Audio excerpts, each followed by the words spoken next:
Did you change your display settings and now your screen looks too big or too sharp?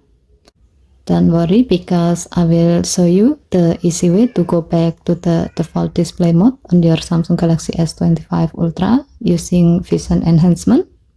First, while your phone is unlocked, head into Setting, swipe down from the top right corner of the screen to open up the Quick Settings panel, and then tap Setting icon. Scroll down the screen to find Accessibility.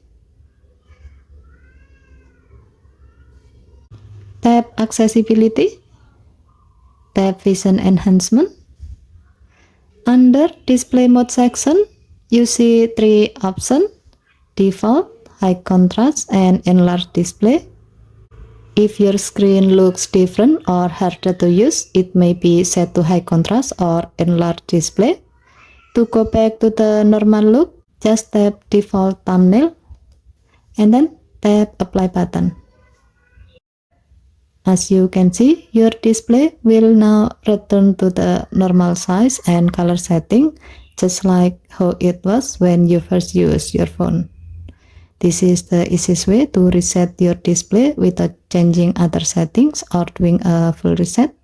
So, if your screen looks too bold or too big, just go to Vision Enhancement and switch back to default. Okay, thank you for watching. Please help to like and subscribe. Have a nice day.